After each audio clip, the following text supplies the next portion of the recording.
كانت بنو إسرائيل تسوسهم الأنبياء أو كما قال عليه الصلاة والسلام. سمجھو نہیں آسان ملا ہے، سمجھو نہیں آسان ملا ہے، دے کر ہزاروں جان ملا ہے. خاک میں پہلے لہو ملا تھا، خاک میں پہلے لہو ملا تھا، تب جا کے پاکستان ملا ہے.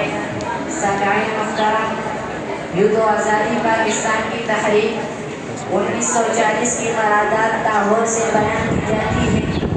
جب آل انڈیا مسلم لیگ کے میٹو پارے کے اجلاس میں الگ مملکت کا تصور بھرپور جدوجہد کے عزم کے ساتھ پیش کیا گیا، لیکن ہم اور آپ بانی پاکستان کا یہ قول سنتے اور پڑھتے چلے آ رہے ہیں کہ پاکستان کی بنیاد اس وقت ہی پڑ چکی تھی جب سندھ کی سرزمین پر پہلے مسلمان نے اپنا قدم رکھا تھا. اس لیے میں داستان کو زیادہ نہیں، تھوڑا سا پیچھے لے جا کر بیان کروں گا، کیونکہ جناب صاحب کی اس قول کی روشنی میں 1940 سے پاکستان کی آزادی کی تاریخ بیان کرنا تاریخ کے ساتھ ناانصافی ہوگی. سامعین محترم، یہ 1857 ہے، شاملی کا میدان ہے.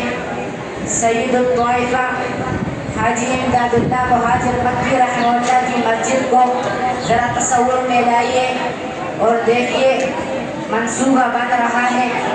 ہندوستان پر بزور طاقت قابض ہونے والی ایسٹ انڈیا کمپنی کی فوج سے آزادی کی جنگ لڑنے کا منصوبہ بن رہا ہے. حالت یہ ہے کہ سلطنت باغیہ کی فوج پائے تخت دہلی میں گولی فوج سے ہار چکی ہے. جنرل بخان جیسا شیر دل سپہ سالار بھی اپنے ہاری ہوئی فوج کی کمان کرتے ہوئے آخری معرکہ لڑ رہا ہے.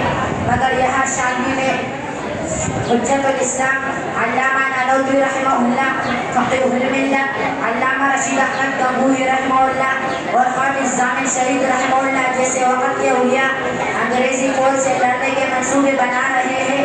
آخرکار معرکہ گرم ہوتا ہے، تدبیر انسانی پر تقدیر خداوند غالب آ جاتی ہے. شاملی کے میدان میں آزادی کے متوالے ظاہری طور پر شکست سے دوچار ہوتے ہیں. اس کے ساتھ ہی پورا ہندوستان برطانوی غلامی میں جکڑ جاتا ہے. لال قلعے پر یونین جیک کا پرچم لہرا دیا جاتا ہے، مگر تحریک ختم نہیں ہوتی. کہانی ایک نیا موڑ لیتی ہے، مسئلہ جدوجہد سیاسی تحریک کی صورت میں بدل جاتی ہے. علامہ نانوتوی رحمہ اللہ کے کردار ان کے مدرسے کے اولین طالب علم محمود حسن دیوبندی اپناتے ہیں. جی ہاں، وہی محمود حسن جسے دنیا تاریخ شیخ الہند کے نام سے جانتی ہے، چراغ جلتے ہیں.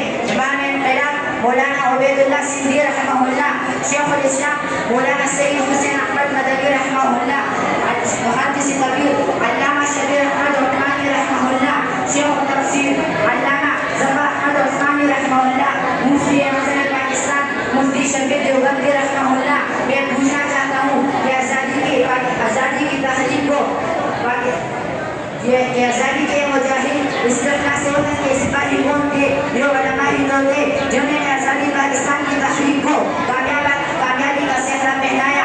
یہ علماء ہی تو تھے جنہوں نے آزادی کی خاطر اپنی جانوں کے نذرانے دے کر قیامت تک آنے والے انہیں پیغام کا زبان حال سنا دیا کہ واقف تو ہے اس راستے دار و رسم بھی، واقف تو ہے اس راستے دار و رسم بھی، ہر دور میں تکمیل وفا ہم سے ہوئی ہے.